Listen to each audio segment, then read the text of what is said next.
it's time to sit back and relax with your favorite drink. And listen.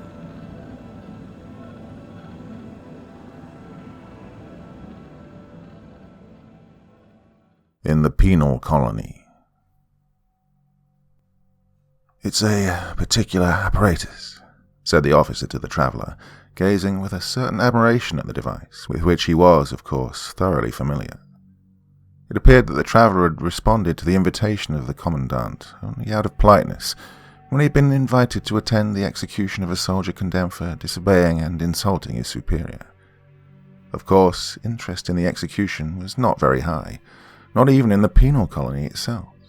At least, here in the small, deep, sandy valley, closed in on all sides by barren slopes, apart from the officer and the traveller, there were present only the condemned, a vacant-looking man with a broad mouth and dilapidated hair and face, and the soldier, who held the heavy chain to which were connected the small chains which bound the condemned man by his feet and wrist bones, as well as by his neck, and which were also linked to each other by connecting chains. The condemned man had an expression of such dog-like resignation that it looked as if one could set him free to roam around the slopes and would only have to whistle at the start of the execution for him to return. The traveller had little interest in the apparatus and walked back and forth behind the condemned man, almost visibly indifferent, while the officer took care of the final preparations. Sometimes he crawled under the apparatus, which was built deep into the earth, and sometimes he climbed up a ladder to inspect the upper parts. These were really jobs which could have been left to a mechanic, but the officer carried them out with great enthusiasm, maybe because he was particularly fond of this apparatus, or maybe because there was some other reason why one could not trust the work to anyone else. "It's all ready now," he finally cried, and climbed back down the ladder. He was unusually tired, breathing with his mouth wide open, and he'd pushed 2 fine ladies' handkerchiefs under the collar of his uniform. "Oh, these uniforms are really too heavy for the tropics," the traveller said, instead of asking some questions about the apparatus, as the officer had expected. "That's true," said the officer. He washed the oil and grease from his dirty hands in a bucket of water standing ready. "But they mean home, and we don't want to lose our homeland. Now, have a look at this apparatus," he added immediately, drying his hands with a towel and pointing to the device. "Up to this point I had to do some work by hand, but from now on the apparatus should work entirely on its own." The traveller nodded and followed the officer. The latter tried to protect himself against all eventualities by saying, "Well, of course, breakdowns do happen. I really hope none will occur today, but we must be prepared for it. The apparatus is supposed to keep going for 12 hours without interruption, but if any breakdowns do occur, they'll only be very minor, and we'll deal with them right away." "What, don't you want to sit down?" he asked finally, as he pulled out a chair from a pile of cane chairs and offered it to the traveller. The latter could not refuse. He sat on the edge of the pit, into which he cast a fleeting glance. It wasn't very deep. On one side of the hole, the piled earth was heaped up into a wall. On the other side stood the apparatus. "Oh, I don't know," the officer said, "whether the commandant has already explained the apparatus to you." The traveller made a vague gesture with his hand. That was good enough for the officer, for now he could explain the apparatus himself. "This apparatus," he said, grasping a connecting rod and leaning against it, "is our previous commandant's invention. I also worked with him on the very first tests and took part in all the work right up to its completion. However, the credit for the invention belongs to him alone. Have you heard of our previous commandant? No? Well, I'm not claiming too much when I say that the organization of the entire penal colony is his work. We, his friends, already knew at the time of his death that the administration of the colony was so self-contained that even if his successor had 1,000 new plans in mind, he wouldn't be able to alter anything of the old plan, at least not for several years. And our prediction has held. The new commandant has had to recognize that. It's a shame that you didn't know the previous commandant." "However," the officer said, interrupting himself, "I'm chattering, and his apparatus stands here in front of us. Well, as you see, it consists of 3 parts. With the passage of time, certain popular names have been developed for each of these parts. The one underneath is called the bed, the upper one's called the inscriber, and here in the middle, this moving part is called the harrow. The harrow? The traveller asked. He'd not been listening with full attention. The sun was excessively strong, trapped in the shadowless valley, and one could hardly collect one's thoughts. So the officer appeared to him all the more admirable in his tight tunic, weighed down with epaulets and festooned with braid, ready to go on parade, as he explained the matter so eagerly and, while he was talking, adjusted screws here and there with a screwdriver. Well, the soldier appeared to be in a state similar to the traveller. He'd wound the condemned man's chain around both his wrists and was supporting himself with his hand on his weapon, letting his head hang backward, not bothering about anything. The traveller wasn't surprised at that, for the officer spoke French, and clearly neither the soldier nor the condemned man understood the language. So it was all the more striking that the condemned man, in spite of that, did what he could to follow the officer's explanation. With a sort of sleepy persistence, he kept directing his gaze to the place where the officer had just pointed, and when the question from the traveller interrupted the officer, the condemned man looked at the traveller too, just as the officer was doing. "Yes, sir, the harrow," said the officer. "Well, the name fits. The needles are arranged in a harrow, and the whole thing is driven like a harrow, although it stays in one place and is, in principle, much more artistic. You'll understand in a moment. The condemned is laid out here on the bed. First I'll describe the apparatus, and only then let the procedure go to work. That way you'll be able to follow it better. Also, a sprocket in the inscriber is excessively worn. It really squeaks. When it's in motion, one can hardly make oneself understood. Unfortunately, replacement parts are difficult to come by in this place. So, here's the bed, as I said. The whole thing's completely covered with a layer of cotton wool, the purpose of which you'll find out in a moment. The condemned man's laid out on his stomach on the cotton wool, naked of course. There are straps for the hands here, for the feet here, and for the throat here, to tie him in securely. At the head of the bed here, where the man, as I've mentioned, first lies face down, is this small, protruding lump of felt, which can easily be adjusted so it presses right into the man's mouth. Its purpose is to prevent him screaming and biting his tongue into pieces. Well, of course, the man has to let the felt in his mouth, otherwise the straps around his throat would break his neck. "That's cotton wool?" asked the traveller, and bent down. "Yes, it is," said the officer, smiling. "Feel it for yourself." He took the traveller's hand and led him over to the bed. "It's a specially prepared cotton wool. That's why it looks so unrecognisable. I'll get around to mentioning its purpose in a moment." The traveller was already being won over a little to the apparatus. With his hand over his eyes to protect them from the sun, he looked at the apparatus in the whole. It was a massive construction.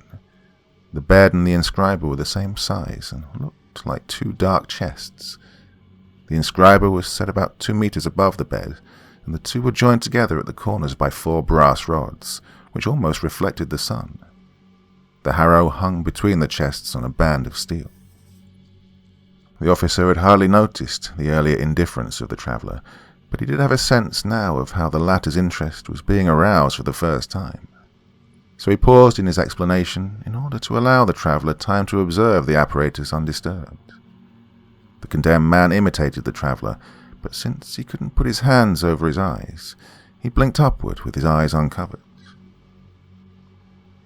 "So, now the man's lying down," said the traveller. He leaned back in his chair and crossed his legs. "Yes," said the officer, pushing his cap back a little and running his hand over his hot face. "Now, listen. Both the bed and the inscriber have their own electric batteries. The bed needs them for itself, and the inscriber for the harrow. As soon as the man strapped in securely, the bed's set in motion. It quivers with tiny, very rapid oscillations from side to side and up and down simultaneously. Well, you'll have seen similar devices in mental hospitals. Only with our bed, all movements are precisely calibrated, for they must be meticulously coordinated with the movements of the harrow. But it's the harrow which has the job of actually carrying out the sentence." "What is the sentence?" the traveller asked. You don't even know that? Asked the officer in astonishment and bit his lip. Oh, forgive me if my explanations are perhaps confused. I really do beg your pardon. Well, previously it was the Commandant's habit to provide such explanations, but the new Commandant has excused himself from this honourable duty. The fact that with such an eminent visitor... The traveller tried to deflect the honour with both hands, but the officer insisted on the expression. That with such an eminent visitor, he didn't even once make him aware of the form of our sentencing is yet again something new, which... He had a curse on his lips, but controlled himself and said merely, Oh, I was not informed about it. It's not my fault. In any case, I'm certainly the person best able to explain our style of sentencing, for here I am carrying... He patted his breast pocket. The relevant diagrams drawn by the previous Commandant. Diagrams made by the Commandant himself? Asked the traveller. Then was he in his own person a combination of everything? Was he soldier, judge, engineer, chemist and draftsman?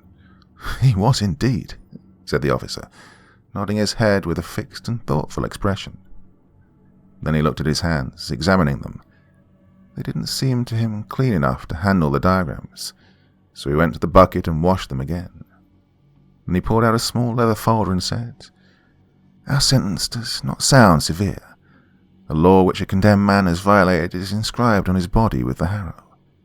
This condemned man, for example, and the officer pointed to the man, will have inscribed on his body, Honour your superiors.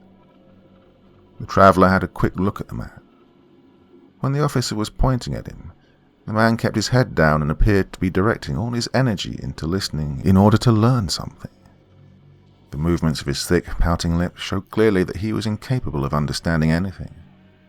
The traveller wanted to raise various questions, but after looking at the condemned man, he merely asked, Does he, know his sentence? No, said the officer. He wished to get on with his explanation right away, but the traveller interrupted him.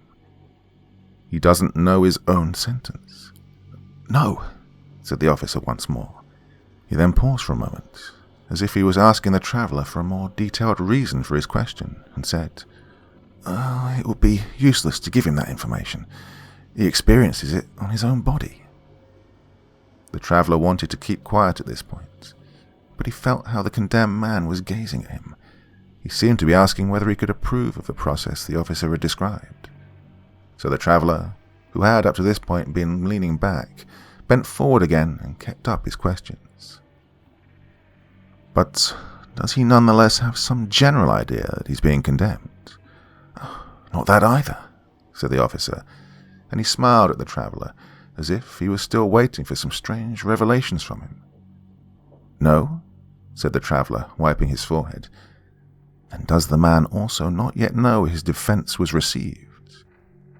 Oh, he's had no opportunity to defend himself, said the officer, and looked away, as if he was talking to himself and wished not to embarrass the traveller with an explanation of matters so self-evident to him. But he must have had a chance to defend himself, said the traveller, and stood up from his chair. The officer recognized that he was in danger of having his explanation of the apparatus held up for a long time.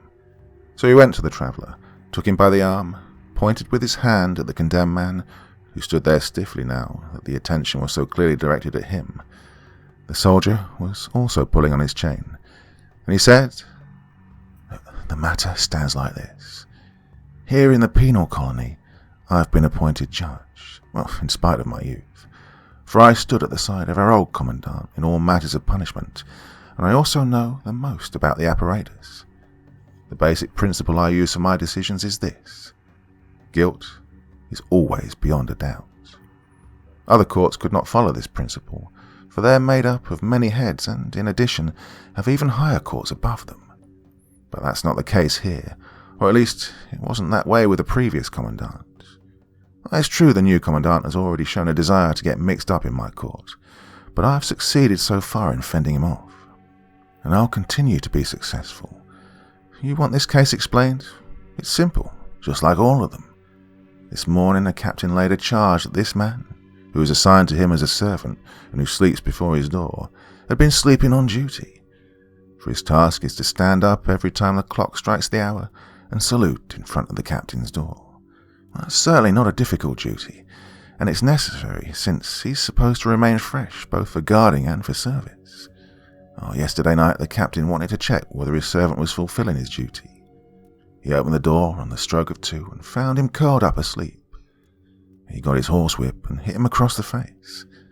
Now, instead of standing up and begging for forgiveness, the man grabbed his master by the legs, shook him and cried out, "Throw away that whip or I'll eat you up." Well, those are the facts. The captain came to me an hour ago. I wrote up his statement, and right after that, the sentence.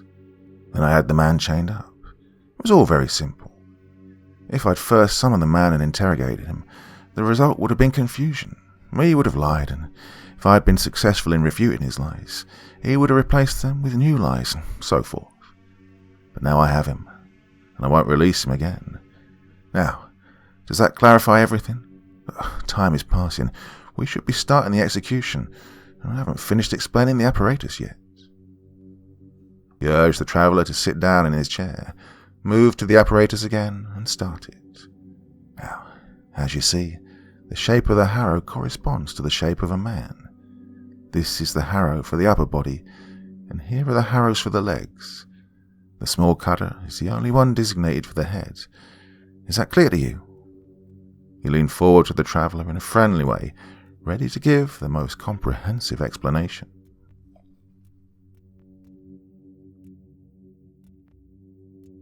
The traveller looked at the harrow with a wrinkled frown. The information about the judicial procedures had not satisfied him. He had to tell himself that here it was a matter of a penal colony, that in this place special regulations were necessary, and that one had to give precedence to military measures right down to the last detail. Beyond that, however, he had some hopes in the new commandant, who obviously, although slowly, was intending to introduce a new procedure which the limited understanding of this officer could not cope with. Following this train of thought, the traveller asked, "Will the commandant be present at the execution?" "That is not certain," said the officer, embarrassingly affected by the sudden question, and his friendly expression made a grimace. "That's why we need to hurry up. As much as I regret the fact, I'll have to make my explanation even shorter. But tomorrow, once the apparatus is clean again, the fact that it gets so very dirty is its only fault, well, I could add a detailed explanation. So now, only the most important things. When the man's lying on the bed and it starts quivering, the harrow sinks into the body. It positions itself automatically in such a way that it touches the body only lightly with the needle tips. Once the machine is set in this position, the steel cable tightens up into a rod, and now the performance begins. Someone who is not an initiate sees no external difference among the punishments. The harrow seems to do its work uniformly. As it quivers, it sticks the tips of its needles into the body, which is also vibrating from the movement of the bed. Now, to enable someone to check on how the sentence is being carried out, the harrow is made of glass. That gave rise to certain technical difficulties with fastening the needle securely, but after several attempts we were successful. We didn't spare any efforts, and now, as the inscription is made on the body, everyone can see through the glass. Don't you want to come closer and see the needles for yourself? The traveller stood slowly, moved up and bent over the harrow. "You see," the officer said, "two sorts of needles in a multiple arrangement. Each long needle has a short one next to it. The long one inscribes, and the short one squirts water out to wash away the blood and keep the inscription always clear. The bloody water is then channeled here in small grooves and finally flows into these main gutters, and the outlet pipe takes it to the pit." The officer pointed with his finger to the exact path which the bloody water had to take. As he began to demonstrate with both hands at the mouth of the outlet pipe, in order to make his account as clear as possible, the traveller raised his head and, feeling behind him with his hand, wanted to return to his chair.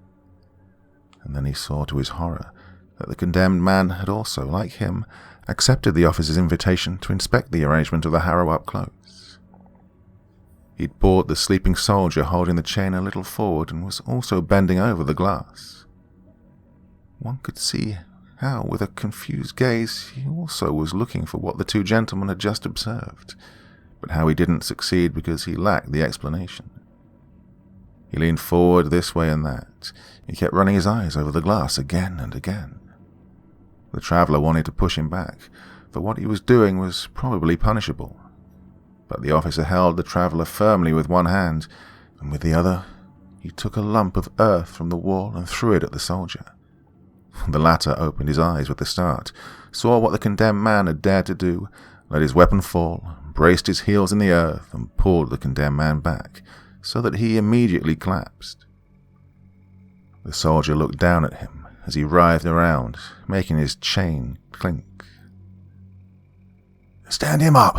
cried the officer. Then he noticed that the condemned man was distracting the traveller too much. The latter was even leaning out away from the harrow, without paying any attention to it, wanting to find out what was happening to the condemned man. "Handle him carefully," the officer yelled again. He ran around the apparatus, personally grabbed the condemned man under the armpits and, with the help of the soldier, stood the man, whose feet kept slipping, upright. "Now I know all about it," said the traveller, as the officer turned back to him again. "Well, yeah, except the most important thing," said the latter, grabbing the traveller by the arm and pointing up high.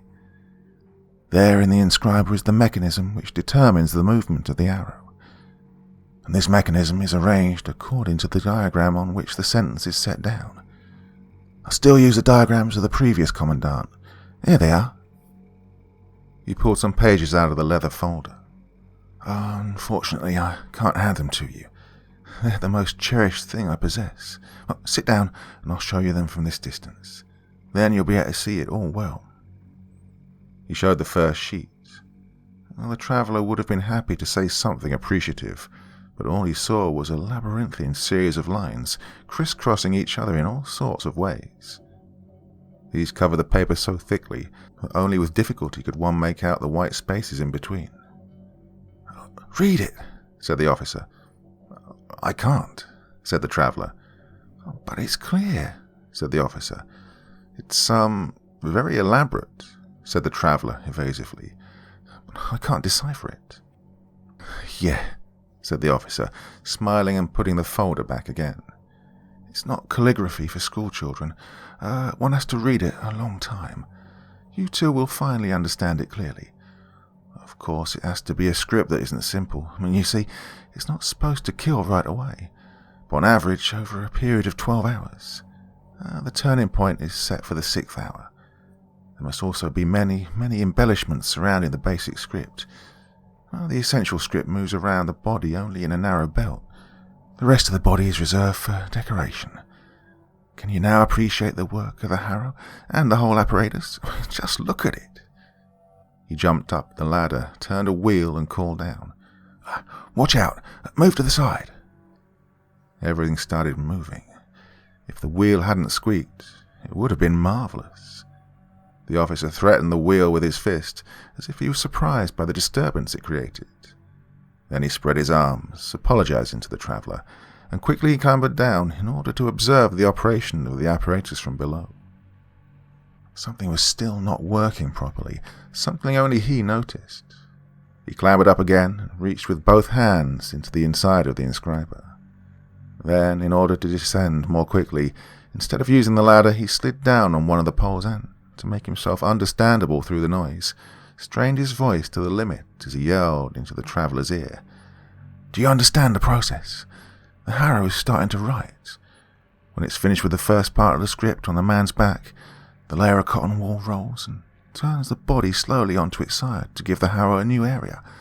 Meanwhile, those parts lacerated by the inscription are lying on the cotton wool which, because it's been specially treated, immediately stops the bleeding and prepares the script for a further deepening. Here, as the body continues to rotate, prongs on the edge of the harrow then pull the cotton wool from the wounds, throw it into the pit, and the harrow goes to work again. In this way, it keeps making the inscription deeper for 12 hours. For the first 6 hours, the condemned man goes on living almost as before. He suffers nothing but pain.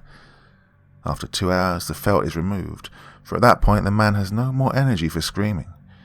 Here, At the head of the bed, warm rice pudding is put in this electrically heated bowl. And from this, the man, if he feels like it, can help himself to what he can lap up with his tongue. Well, no one passes up this opportunity. I don't know of a single one, and I've had a lot of experience. He first loses his pleasure in eating around the 6th hour. I usually kneel down at this point and observe the phenomenon. The man rarely swallows the last bit. He turns it around in his mouth and spits it into the pit. When he does that, I have to lean aside or else he'll get me in the face. But how quiet the man becomes around the 6th hour. The most stupid of them begin to understand. It starts around the eyes and spreads out from there. A look that could tempt one to lie down under the harrow. Nothing else happens. The man simply begins to decipher the inscription. He purses his lips as if he's listening. You've seen that it's not easy to figure out the inscription with your eyes, but our man deciphers it with his wounds. True, it takes a lot of work.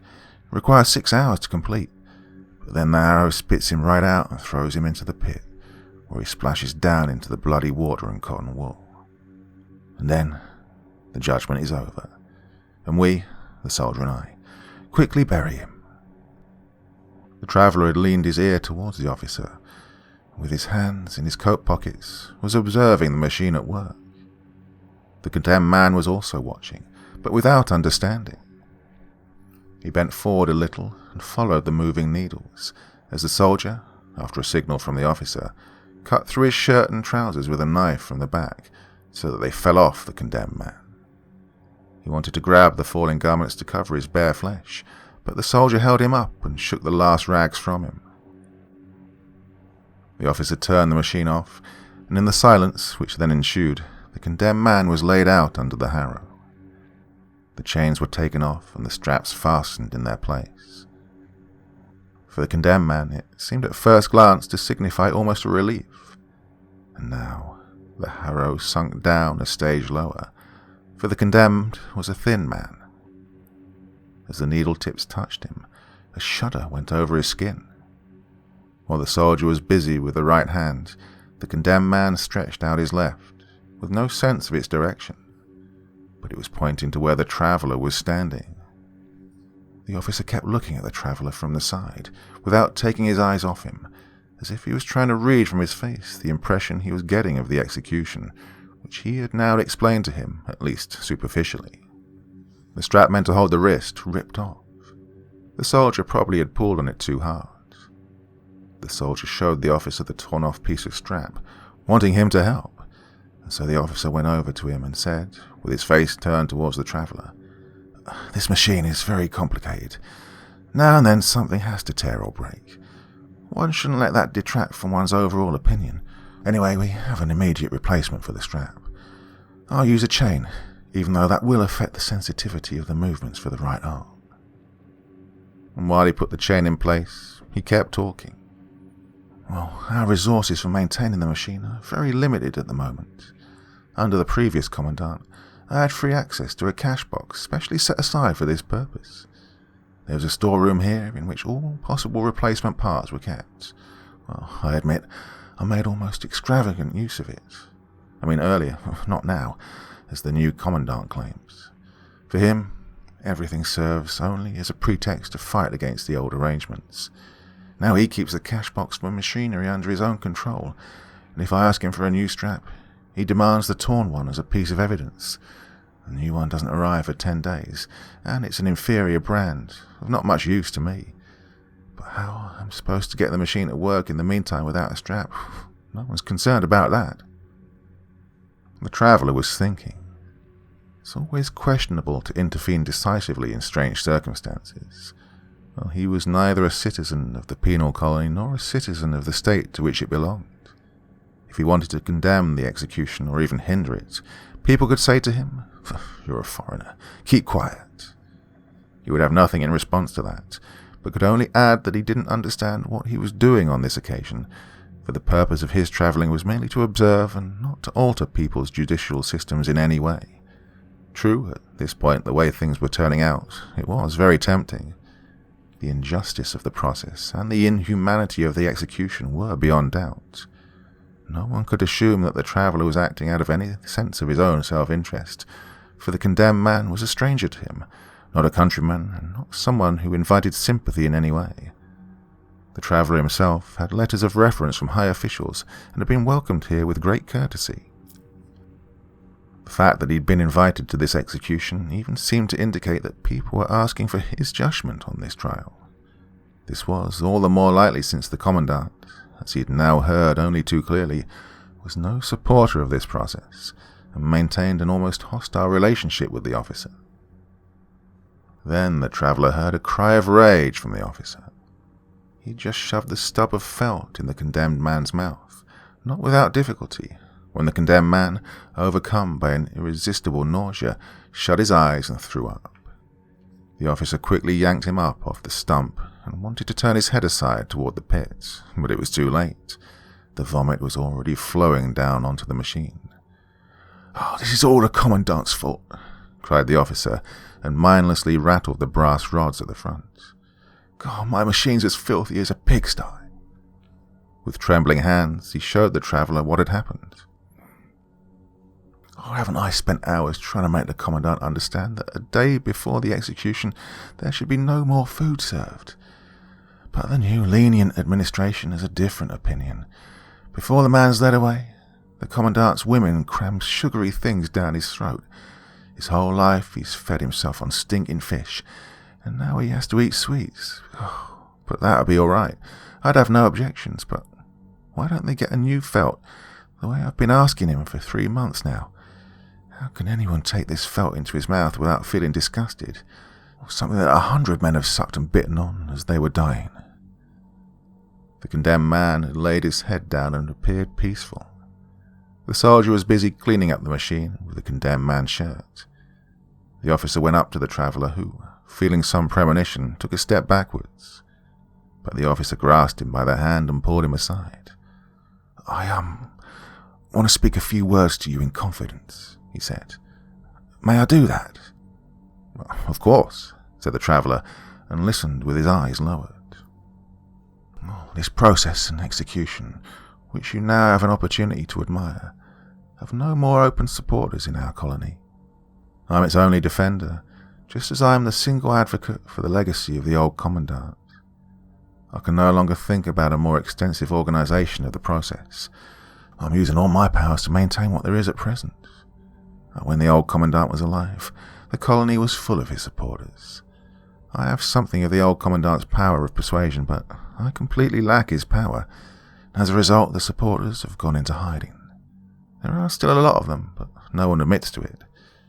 If you go into a tea house today, that is to say, on a day of execution, and keep your ears open, perhaps you'll hear nothing but ambiguous remarks.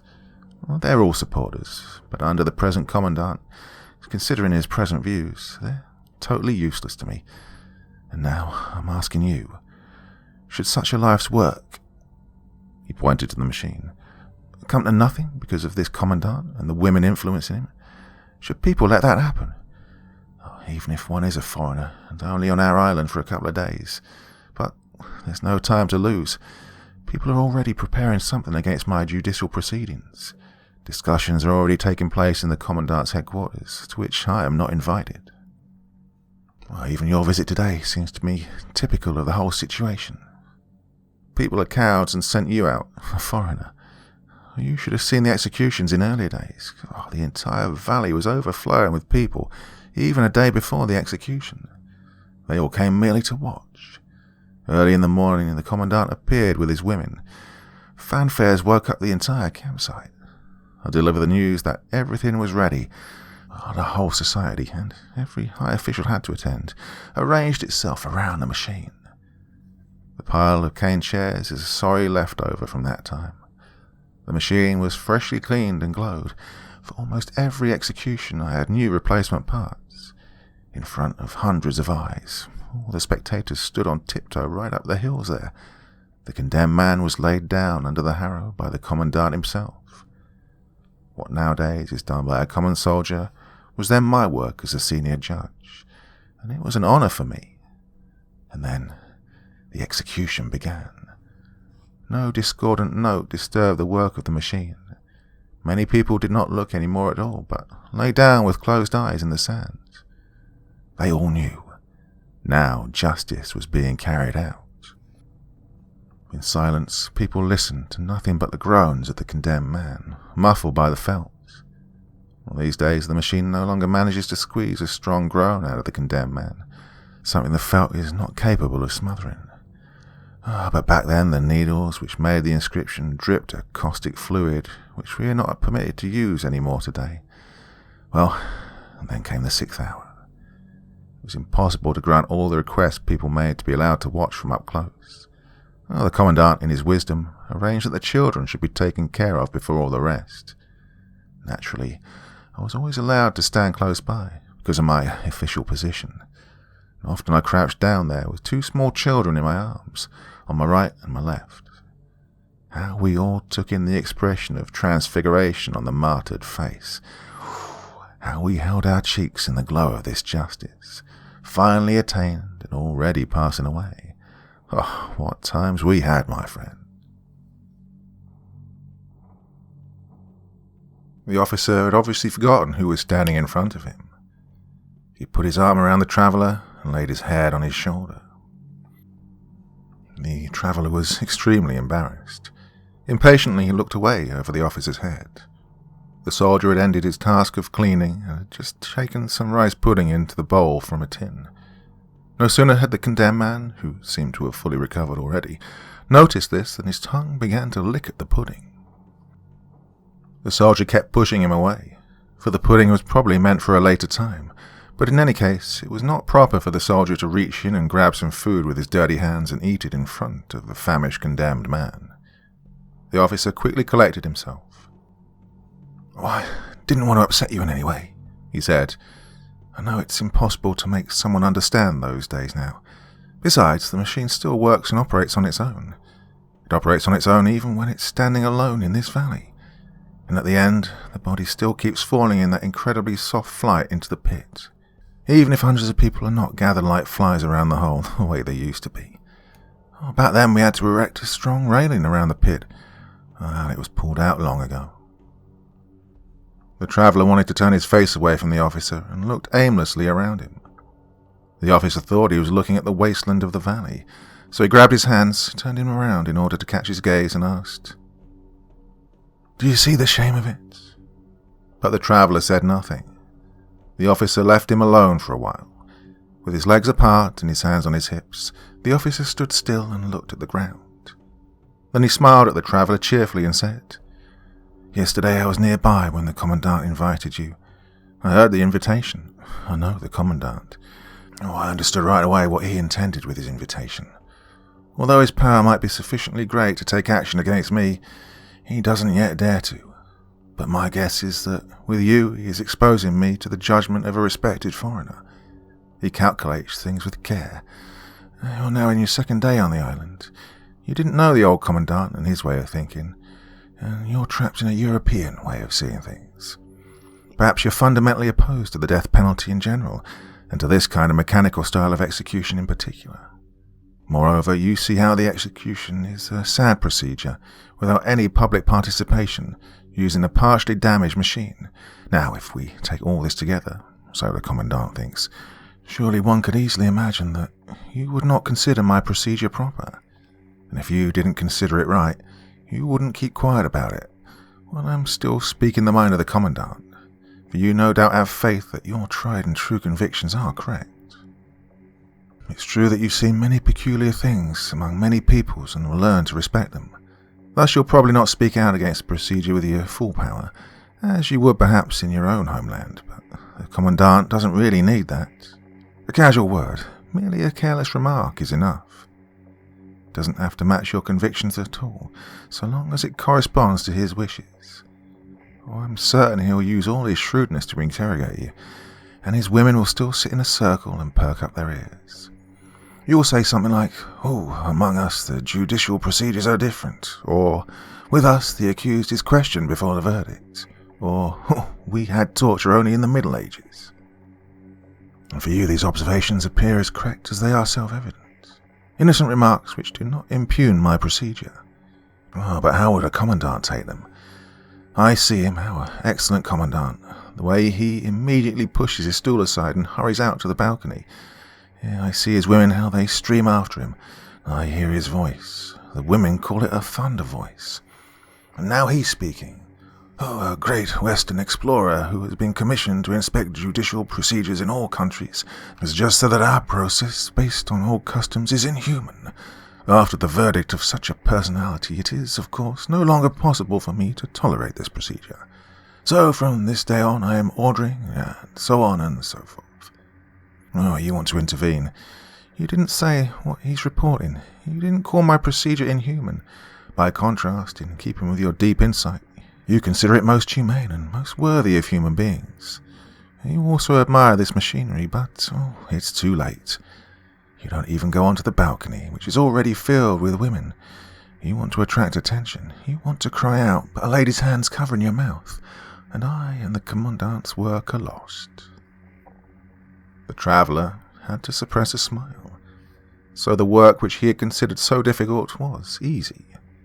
He said evasively, "You're exaggerating my influence. The commandant has read my letters of recommendation. He knows that I am no expert in judicial processes. If I were to express an opinion, it would be that of a layperson, no more significant than the opinion of anyone else. And in any case, far less significant than the opinion of the commandant, who, as I understand it, has very extensive powers in this penal colony. If his views of this procedure are as definite as you think they are, then I'm afraid the time has come for this procedure to end, without any need for my humble opinion." Did the officer understand now? No, he didn't get it yet. He shook his head vigorously, briefly looked back at the condemned man and the soldier, who both flinched and stopped eating the rice, went up really close to the traveller, without looking into his face, but gazing at parts of his jacket, and said, more gently than before, "You don't know the commandant. Where he and all of us are concerned, you are, forgive the expression, to a certain extent, innocent. Your influence, believe me, cannot be overestimated. In fact, I was blissfully happy when I heard that you were to be present at the execution by yourself. This order of the commandant was aimed at me, but now I'll turn it to my advantage. Without being distracted by false insinuations and disparaging looks, which could not have been avoided with a greater number of participants at the execution, you have listened to my explanation, looked at the machine, and are now about to view the execution. Well, your verdict is no doubt already fixed. If some small uncertainties remain, witnessing the execution will remove them. And now I'm asking you, help me with the commandant." The traveller did not let him go on talking. "How can I do that?" he cried. "It's totally impossible. I can help you as little as I can harm you." "You could do it," said the officer. With some apprehension, the traveller observed that the officer was clenching his fists. "You could do it," repeated the officer, even more emphatically. "I have a plan which must succeed. You think your influence is insufficient. I know it will be enough. But, assuming you're right, doesn't saving this whole procedure require one to try even those methods which may be inadequate? So, listen to my plan. To carry it out, it's necessary, above all, for you to keep as quiet as possible today in the colony about your verdict on this procedure. Unless someone asks you directly, you should not express any view whatsoever. But what you do say must be short and vague. People should notice that it's difficult for you to speak about the subject, that you feel better that, well, if you were to speak openly, you'd have to burst out cursing on the spot. I'm not asking you to lie, not at all. You should only give brief answers, something like, 'Yes, I've seen the execution,' or 'Yes, I've heard the full explanation.' That's all, nothing further. For that will be enough of an indication for people to observe you in a certain bitterness, even if that's not what the commandant will think. Naturally, he will completely misunderstand the issue and interpret it in his own way. Well, my plan is based on that. Tomorrow, a large meeting of all the higher administrative officials takes place at headquarters under the chairmanship of the commandant. He, of course, understands how to turn such a meeting into a spectacle. A gallery's been built, which is always full of spectators. I'm compelled to take part in the discussions. though they fill me with disgust. In any case, you'll certainly be invited to the meeting. If you follow my plan today and behave accordingly, the invitation will become an emphatic request. But should you, for some inexplicable reason, still not be invited, you must make sure you request an invitation. Then you'll receive one without question.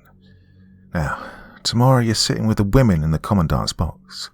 With frequent upward glances, he reassures himself that you're there. After various trivial and ridiculous agenda items designed for the spectators, mostly harbour construction, always harbour construction, well, the judicial process comes up for discussion. If it's not raised by the commandant himself, or does not occur soon enough, I'll make sure it comes up. I'll stand up and report on today's execution. Really briefly, just a report. Now, such a report is not really customary, however, I'll do it nonetheless. Well, the commandant thanks me, as always, with a friendly smile. And now he can't restrain himself. He seizes this excellent opportunity. The report of the execution, he'll say, or something like that, has just been given. I would like to add to this report only the fact that this particular execution was attended by the great explorer whose visit confers such extraordinary honour on our colony, as you all know. Even the significance of our meeting today has been increased by his presence. Should we not ask this great explorer for his appraisal of the execution, based on old customs and the process which preceded it? Well, of course, there's the noise of applause everywhere, universal agreement, and I'm louder than anyone. The commandant bows before you and says, "Then, in everyone's name, I'm putting the question to you." And now you step up to the railing. Place your hands where everyone can see them, otherwise the ladies will grab them and play with your fingers. And now finally come your remarks. I don't know how I'll bear the tension up to then. In your speech you mustn't hold back. Let truth resound. Lean over that railing and shout it out. Yes, roar your opinion at the commandant, your unshakable opinion. But perhaps you don't want to do that. It doesn't suit your character. Perhaps in your country people behave differently in such situations. That's all right. That's perfectly satisfactory. Don't stand up at all. Just say a couple of words. Whisper them so that only the officials underneath you can just hear them. That's enough. You don't even have to say anything at all about the lack of attendance at the execution, or about the squeaky wheel, the torn strap, the disgusting felt. No, I'll take over all further details, and believe me, if my speech doesn't chase him out of the room, it will force him to his knees, so he'll have to admit it. Oh, Commandant, I bow down before you. Yeah, that's my plan. Do you want to help me carry it out? Of course you want to. More than that, you have to. And the officer gripped the traveller by both arms and looked at him, breathing heavily into his face. He'd yelled the last sentences so loudly that even the soldier and the condemned man were paying attention. Although they couldn't understand a thing, they stopped eating and looked over at the traveller, still chewing. From the start, the traveller had no doubts about the answer he must give. He had experienced too much in his life to be able to waver here. Basically, he was honest and unafraid. Still, with the soldier and the condemned man looking at him, he hesitated a moment. But finally he said, as he had to, "No." The officer's eyes blinked several times, but he didn't take his eyes off the traveller. "Would you like an explanation?" asked the traveller. The officer nodded dumbly. "I am opposed to this procedure," said the traveller. "Even before you took me into your confidence, and of course I will never abuse your confidence under any circumstances, I was already thinking about whether I was entitled to intervene against this procedure, and whether my intervention could have the smallest chance of success. And if that was the case, it was clear to me whom I had to turn to first of all, naturally to the Commandant. You clarified the issue for me even more, but without reinforcing my decision in any way. Quite the reverse. I find your conviction genuinely moving, even if it cannot deter me." The officer remained quiet, turned toward the machine, grabbed one of the brass rods, and then, leaning back a little, looked up at the inscriber, as if he was checking that everything was in order. The soldier and the condemned man seemed to have made friends with each other. The condemned man was making signs to the soldier, although, given the tight straps on him, this was difficult for him to do. The soldier was leaning into him. The condemned man whispered something to him, and the soldier nodded. The traveller went over to the officer and said, "You don't yet know what I'll do. Yes, I will tell the commandant my opinion of the procedure, not in a meeting, but in private. In addition, I won't stay here long enough to be able to get called into some meeting or other. Early tomorrow morning I leave, or at least I go on board ship." It didn't look as if the officer had been listening. "So, the process has not convinced you," he said to himself, smiling the way an old man smiles over the silliness of a child, concealing his true thoughts behind that smile. "Well then, it's time," he said finally, and suddenly looked at the traveller with bright eyes which contained some sort of demand, some appeal for participation. "Time for what?" asked the traveller uneasily, but there was no answer. "You are free," the officer told the condemned man in his own language. At first the man did not believe him. "You are free now," said the officer. For the first time the face of the condemned man showed signs of real life. Was it the truth? Was it only the officer's mood which could change? Had the foreign traveller brought him a reprieve? What was it? That's what the man's face seemed to be asking. But not for long. Whatever the case might be, if he could, he truly wanted to be free, and he began to shake back and forth, as much as the harrow permitted. "Oh, you're tearing my straps," cried the officer. "Be still, we'll undo them right away." And giving a signal to the soldier, he set to work with him. The condemned man said nothing and smiled slightly to himself. He turned his face to the officer and then to the soldier and then back again, without ignoring the traveller. "Pull him out," the officer ordered the soldier. This process required a certain amount of care because of the harrow. The condemned man had already had a few small wounds on his back, thanks to his own impatience. From this point on, however, the officer paid him hardly any attention. He went up to the traveller, pulled out the small leather folder once more, leafed through it, finally found the sheet he was looking for, and showed it to the traveller. "Read that," he said. "I can't," said the traveller. "I've already told you I can't read these pages." "But take a close look at the page," said the officer, and moved right next to the traveller in order to read with him. When that didn't help, he raised his little finger high over the paper, as if the page must not be touched under any circumstances, so that using this he might make the task of reading easier for the traveller. The traveller almost made an effort so that at least he could satisfy the officer, but it was impossible for him. Then the officer began to spell out the inscription and then read out once again the joined-up letters. "Be just," it states, he said. "Now you can read it."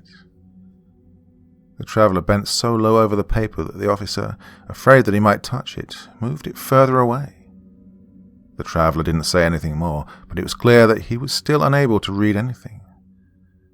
"Be just," it says, the officer remarked once again. "That could be," said the traveller. "I do believe what's written here." "Good," said the officer, at least partially satisfied. He climbed up the ladder, holding the paper. With great care, he set the page in the inscriber and appeared to rotate the gear mechanism completely around. This was very tiring work. It must have required him to deal with extremely small wheels. He had to inspect the gears so closely that sometimes his head disappeared completely into the inscriber. The traveller followed this work from below, without looking away. His neck grew stiff, and his eyes found the sunlight pouring down from the sky painful. The soldier and the condemned man were keeping each other busy. With the tip of his bayonet, the soldier pulled out the condemned man's shirt and trousers, which were lying in the hole. The shirt was horribly dirty, and the condemned man washed it in the bucket of water. When he was putting on his shirt and trousers, the soldier and the condemned man had to laugh out loud, for the pieces of clothing were cut in two up the back. Perhaps the condemned man thought it was his duty to amuse the soldier. In his ripped-up clothes, he circled around the soldier, who crouched down on the ground, laughed and slapped his knees.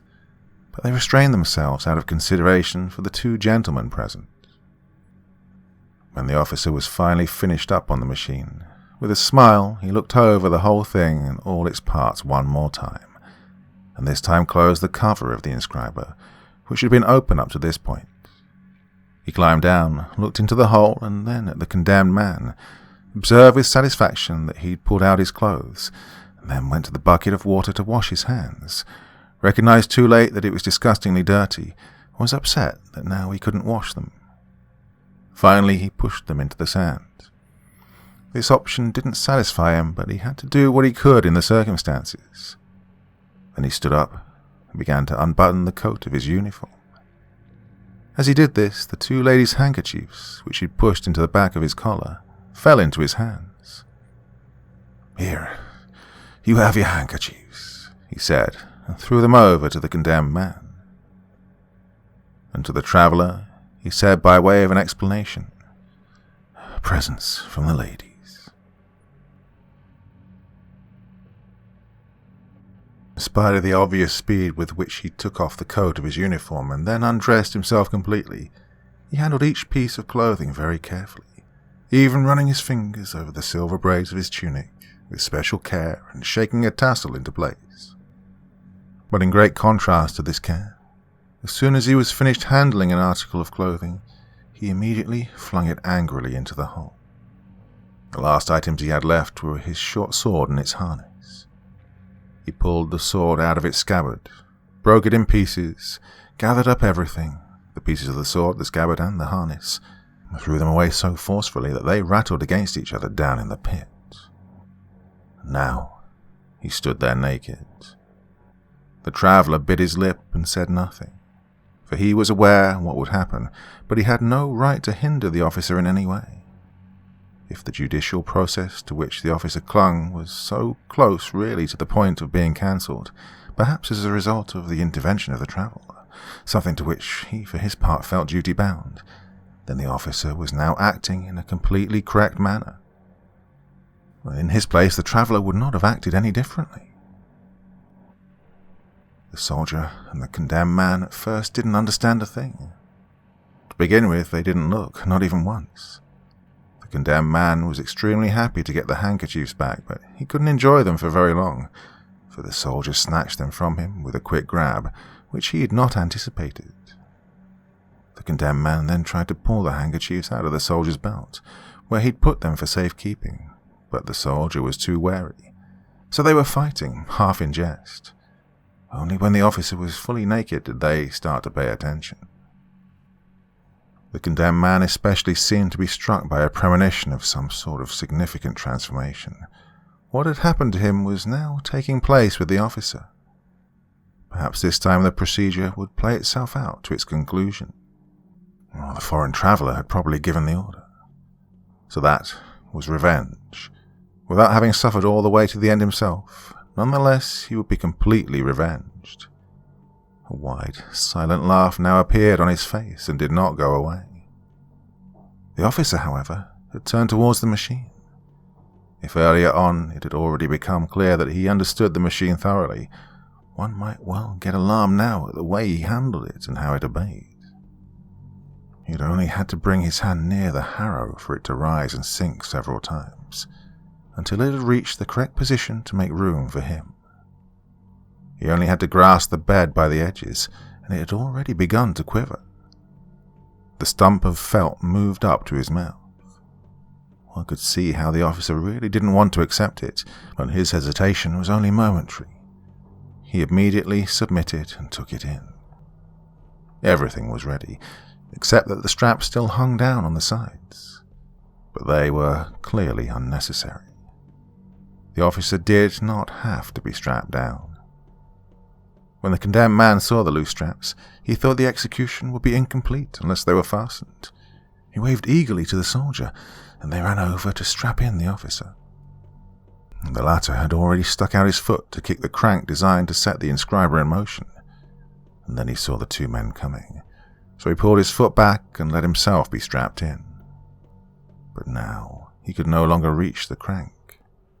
Neither the soldier nor the condemned man would find it, and the traveller was determined not to touch it. but that was unnecessary. Hardly were the straps attached when the machine already started working.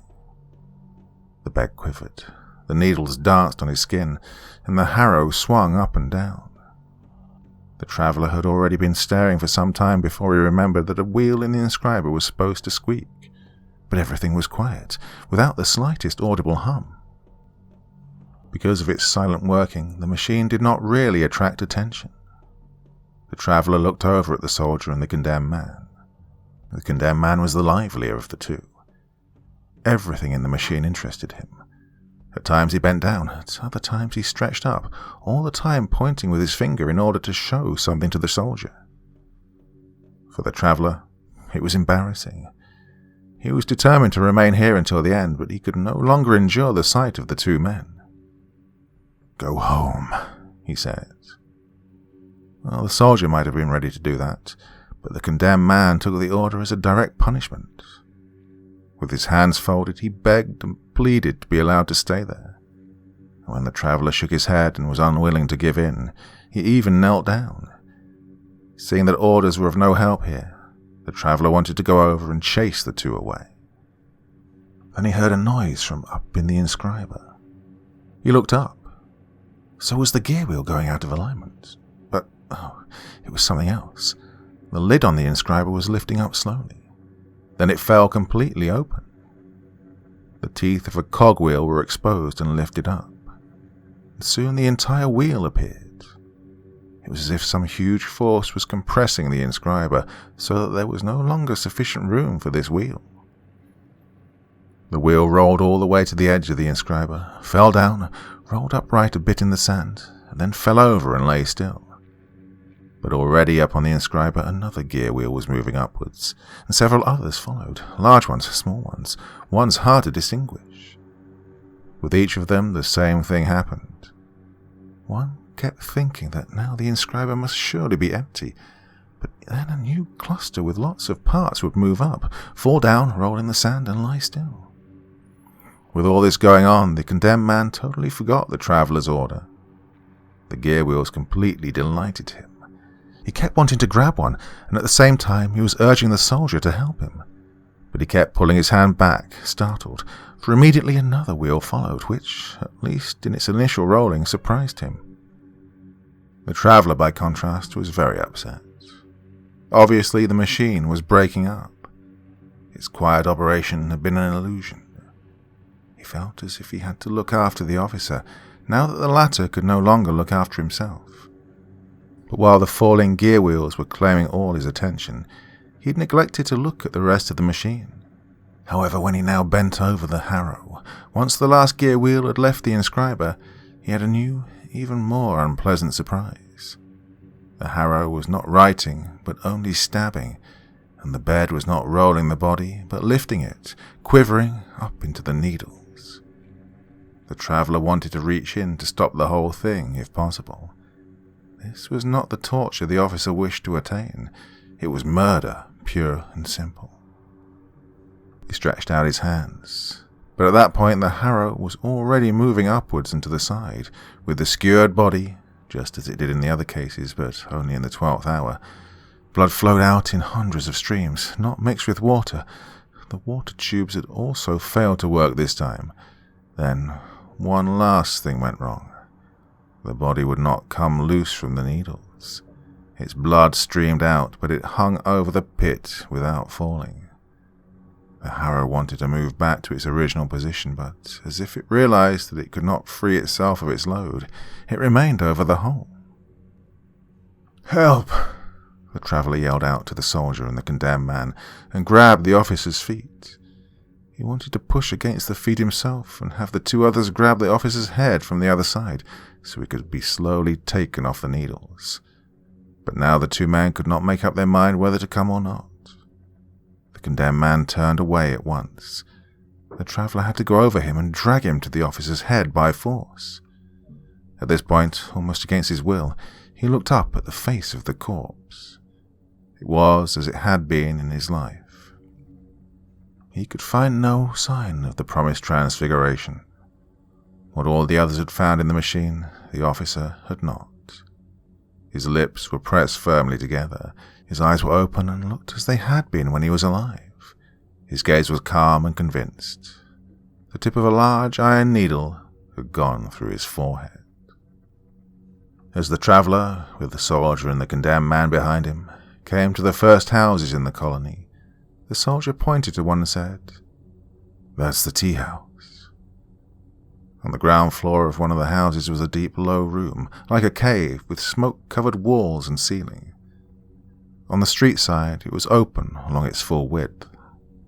Although there was little difference between the tea house and the rest of the houses in the colony, which were all very dilapidated, except for the commandant's palatial structure, the traveller was struck by the impression of historical memory, and he felt the power of earlier times.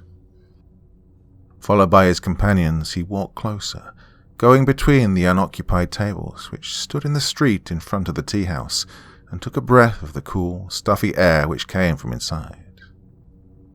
"The old man is buried here," said the soldier. "A place in the cemetery was denied him by the chaplain. Well, for a long time people were undecided where they should bury him. Finally, they buried him here. Of course, the officer explained none of that to you, for naturally he was the one most ashamed about it. A few times he even tried to dig up the old man at night, but he was always chased off." "Where's the grave?" asked the traveller, who could not believe the soldier. Instantly both men, the soldier and the condemned man, ran in front of him with outstretched hands pointed to the place where the grave was located. They led the traveller to the back wall, where guests were sitting at a few tables. They were, presumably, dock workers, strong men with short, shiny black beards. None of them wore coats, and their shirts were torn. These were poor, oppressed people. As the traveller came closer, a few got up, leaned against the wall, and looked at him. A whisper went up around the traveller. "Oh, it's a foreigner. He wants to look at the grave." They pushed one of the tables aside, under which there was a real gravestone. It was a simple stone, low enough for it to remain hidden under the table. It bore an inscription in very small letters. In order to read it, the traveller had to kneel down. It read, "Here rests the old commandant. His followers, who are now not permitted to have a name, buried him in this grave and erected this stone. There exists a prophecy that the commandant will rise again after a certain number of years, and from this house will lead his followers to a reconquest of the colony. Have faith and wait." When the traveller had read it and got up, he saw the men standing around him and smiling, as if they'd read the inscription with him, found it ridiculous, and were asking him to share their opinion. The traveller acted as if he hadn't noticed, distributed some coins among them, waited until the table was pushed back over the grave, left the tea house, and went to the harbour. In the tea house, the soldier and the condemned man had come across some people they knew who detained them. However, they must have broken free of them soon, because by the time the traveller found himself in the middle of a long staircase which led to the boats, they were already running after him. They probably wanted to force the traveller at the last minute to take them with him. While the traveller was haggling at the bottom of the stairs with the sailor about his passage out to the steamer, the two men were racing down the steps in silence, for they didn't dare cry out. But as they reached the bottom, the traveller was already in the boat, and the sailor at once cast off from the shore. They could still have jumped into the boat, but the traveller picked up a heavy knotted rope from the boat bottom, threatened them with it, and thus prevented them from jumping in.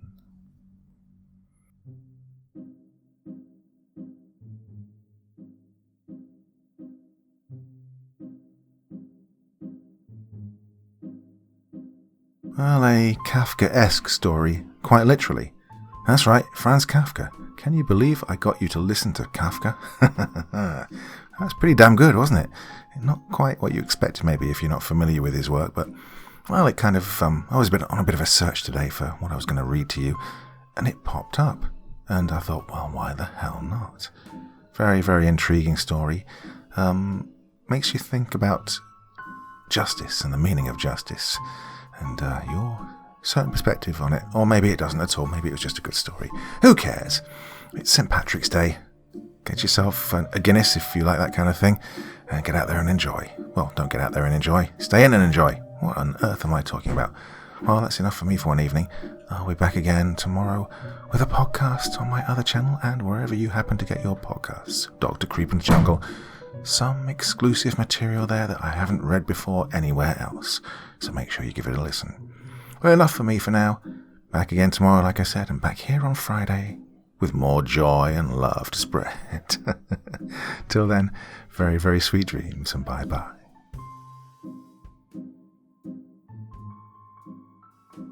Thank you so much for taking the time to listen to this story today. It really means a lot to me and to the author of the story, of course.